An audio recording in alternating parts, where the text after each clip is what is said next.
How many times have you been watching a football game or even a basketball game? I was far too late last night to be getting up early for the sunrise service. That's another message. How many times have you been absolutely convinced that the wide receiver's foot was in bounds? And lo and behold, they show super slow-mo, high definition, and clear as a bell, his foot is on the line. And you would have sworn he was in and he was out. Happens all the time in sports. And, eyewitness testimony is pretty, when it comes down to it, unreliable. Now, in sports things, it doesn't really matter that much. Mistakes, they say, referees say, and sports purists say that mistakes are part of the game. Well, yes. No.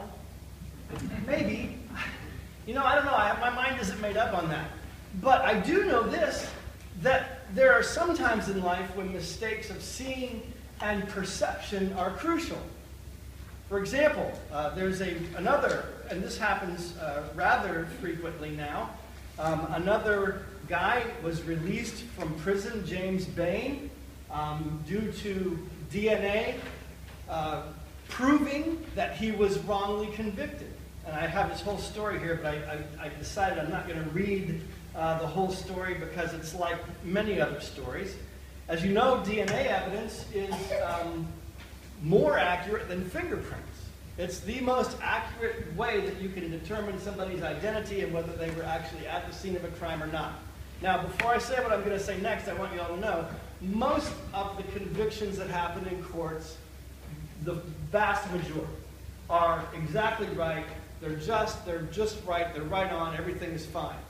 But when people are wrongly convicted, 75% of the time, when they're determined to be innocent by DNA proof, 75% of the time they were convicted by misidentification by eyewitnesses. Now think about that for a second. Because most of us, I suspect, think that when the odds get really big, we know what we saw. And in fact, we don't. Our memories and our seeing and perception are actually pretty unreliable when it comes to more and more and more important things. And I don't even want to talk about the role that racism plays in all of that. Because as you know, most of the people that are released happen to be black, convicted by white people. And that was part of James Bain's story.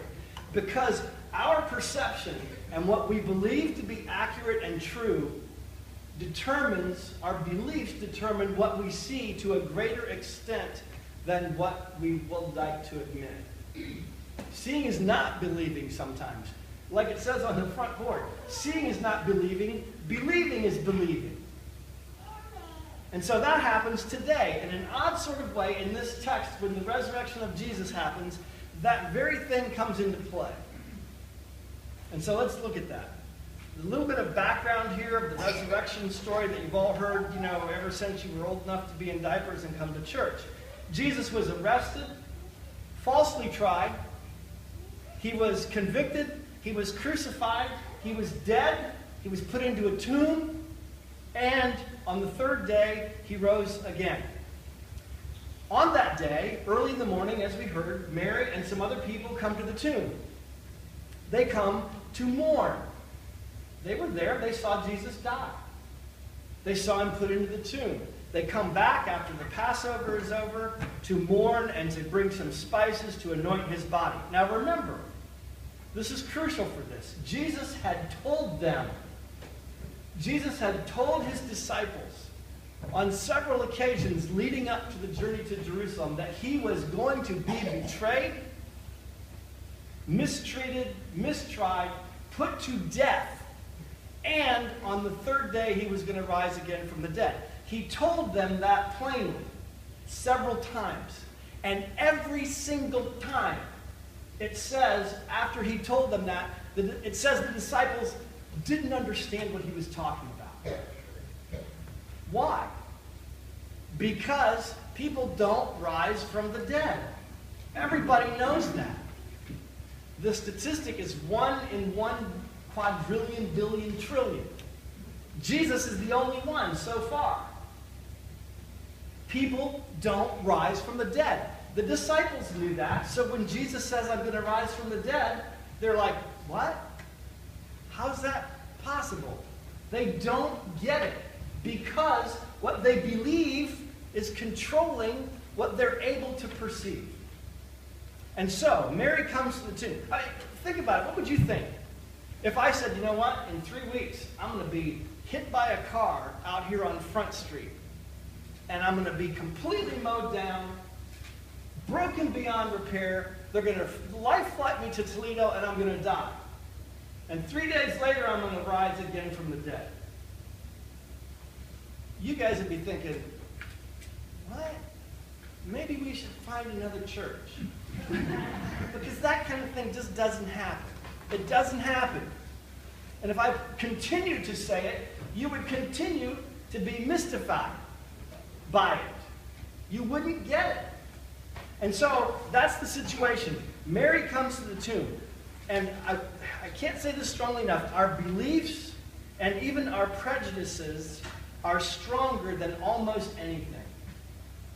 Our beliefs and our prejudices are stronger than almost anything, which is why I think Jesus hammers so much on belief. Be careful what you believe. Believe the truth. Believe in me. Because what we believe is very powerful for our lives. So Mary goes and she sees the evidence herself. This cracks me up. She sees the evidence herself in verse 2, and she draws the wrong conclusion. She sees the empty tomb, and she talks to the disciple, or the people that are there. She comes running back to Simon Peter and the other disciples, and she says, not, remember how he said he was going to rise? He's risen. No, he says they've stolen the body. She saw the evidence right in front of her. And she says, they've taken his body away. And then again, it happens again. In verses 12 and 13. It says this, the disciples went back to their homes. They come to the tomb. They see the empty tomb and they say, and they go home. Mary stays there. There's something that she just, it's like it says in that movie, The Matrix, like a splinter in your mind. There's something about this that just doesn't seem right. So Mary is still staying there. And in verses 12 and 13, it says this. As she bent over looking at the tomb, 2 angels were seated there in white, seated where Jesus' body had been, one at the head and the other at the foot. And they ask her, woman, why are you crying? And she says, they've taken my Lord. She still doesn't get it. The evidence is in front of her very eyes, and her beliefs, her prior beliefs and prejudices are controlling what she's allowing to be perceived. And then, most interestingly, I think this is the coup de grace. What do you say that? Coup de grace. In verses 14 and 15. Listen to this. At this, she says, they've taken the body away. I don't know where they've laid him. At this, she turned around. She saw Jesus standing there, but didn't realize it was Jesus. Woman, he said, why are you crying? Who is it you're looking for? Thinking it was the gardener. She says, if you've carried him away, tell me where you have put him, and I will get him. And Jesus says to her, Mary. And I think he's probably going, Mary! And she finally gets it. But think about how long it took her. Because her prejudices and beliefs and not believing what Jesus said was controlling what she was able to see with her own eyes.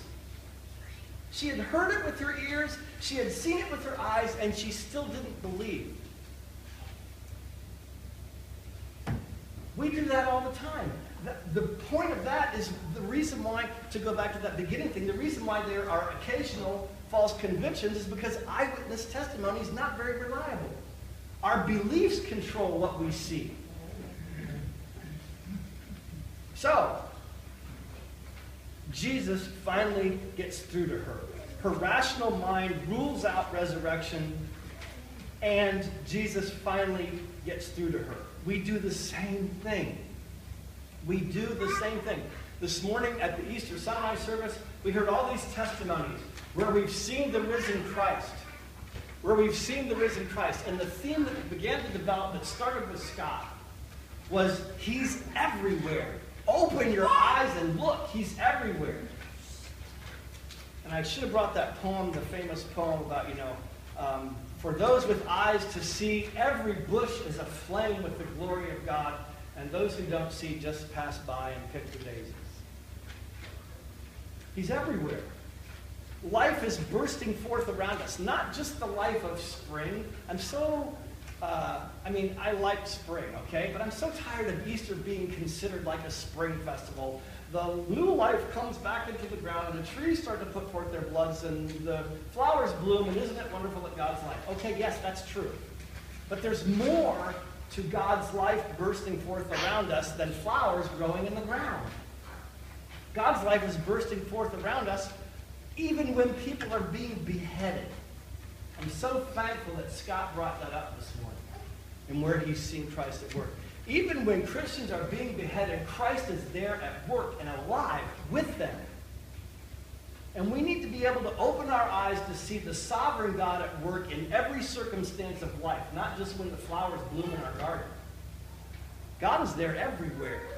Even in the difficult, miserable times, God is present. And we just need to be able to stop perceiving with our brains and our prejudices and start looking with the eyes of our heart and what Jesus has showed us where He's alive and well.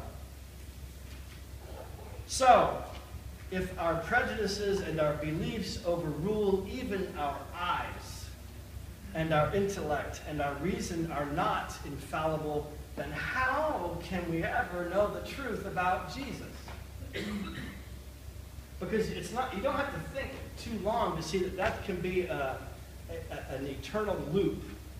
I can't believe anything that my eyes and ears tell me. My intellect is infallible. So the thing that I'm thinking right now may not be true. So how do I know anything is true?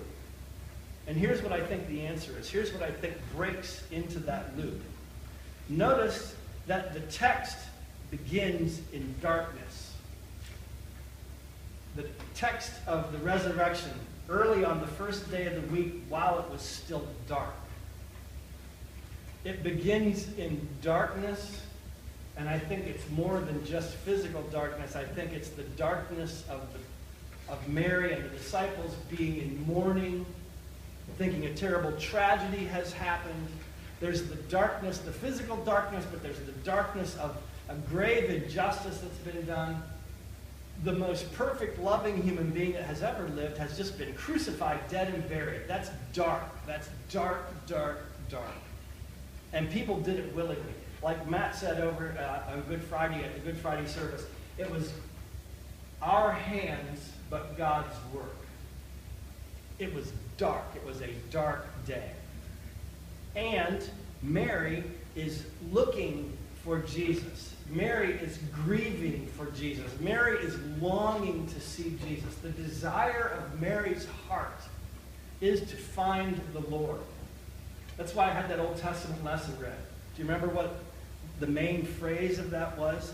Mary wants desperately to find Jesus. And the Old Testament text says this: when you seek me with all your heart, I will be found by you. I think it's interesting the way that it puts that. It doesn't say, when you seek me with all your heart, you will find me. It says, when you seek me with all your heart, I will be found by you. In other words, there's something about desire. There's something about longing for God and for His life that causes God to allow Himself to be recognized. It's like Mary in the garden with Jesus. You're the gardener? Where have they taken my Lord? Mary, Mary, and all of a sudden she sees him. It's desire.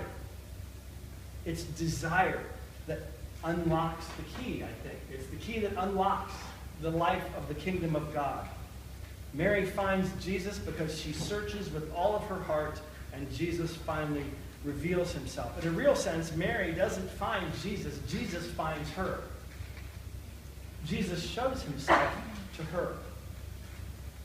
So, faith will never spring up in our hearts, the kind of faith that is required until... Faith will never spring up in our hearts just by learning the facts. Just by learning the facts. That doesn't get it done. There has to be a desire on our part that I believe God puts in us, but a desire to find him. A desire not to rest. One of my favorite stories from ancient history is a guy came up to Socrates. You know, Socrates, the great teacher of wisdom, the great philosopher. And the guy says, Socrates, I want to find the truth. And Socrates grabs him and pushes him under the water in the river with his hands around his throat, and he's holding him underwater. And the guy's like starts to struggle, you know, and he's like just flailing around, and he finally breaks away from Socrates. He stands up like, what is wrong with you? And Socrates says, when you want truth as badly as you just want an air, you'll find it. Until then, you're just messing around. I think a lot of us spend our lives just messing around, you know. I'm going to really search for God today. Lord, where are you? That's what I thought. We give him, 15 or 20 seconds, maybe an hour. Gee. Some people search their whole lives. But the point is the desire is what unlocks the key to the kingdom of God. There's no question that Christianity is a religion. When people say it's not a religion, it's a relationship, it's true. Christianity is a religion. There are certain things about Christianity that form it. Certain beliefs, certain practices that we do, certain things. But it's a religion based on relationships. It's based on a relationship. First of all, Jesus is alive. And it's possible and in fact obligatory to have a relationship with him by faith. It's possible. Doesn't mean it's easy. Doesn't mean it happens overnight. Doesn't mean it happens just like when you snap your fingers, but it's possible. And that's why he died, to reconcile us to God. And secondly, what's required of us as Christians is to live in a renewed relationship with God and with other people. You've been in Sunday school, you've been hearing, Hear, O Israel, the Lord our God, the Lord is one. You shall love the Lord your God with all your heart, soul, mind, and strength. With everything that you are, love the Lord. That's a relationship. And the second is like it, you shall love your neighbor as you love yourself. A relationship of love. God calls us into relationships. Imagine this, and I'll close. Imagine asking a scientist and a 6-year-old girl, do you know how to ride a bike? And the scientist can easily say, well, sure, when you get on the bike and the tires start to spin, there's a gyroscopic action that the faster they spin, the easier it is to stay upright. And so the faster you go, the easier it is to stay upright on the bike, and the slower you go, the easier it is to fall down. And where the steering wheel is positioned, physics tells us that it has to be on just the right axis in relationship to the gyroscopic motion. And as you pedal, you keep your balance because the motion of the wheels keeps you up. And you could say, yeah, but do you know how to ride a bike? You say, well, heavens, no, I haven't ridden one for years. That's for little children. And then you ask the 6-year-old, do you know how to ride a bike? He goes, sure. Hops on the bike and rides off down the street. A lot of times Christianity's like that. We look at it like something that we need to be able to explain rationally with all of our minds and thoughts. We need to be able to explain to people the hypostatic union of God with Christ and how the incarnation happened. And, we want to be able to explain all that. It's not that hard. It's not rocket science. It's a relationship with God. It's a relationship with God. And I think that's exactly what was going on today in this text, is that Mary is rediscovering that the Lord, the risen Lord, is available to be seen, but not necessarily unless she lets go of her prejudices and her strong beliefs which keep her from seeing him. Let's close in a word of prayer. Lord, we're thankful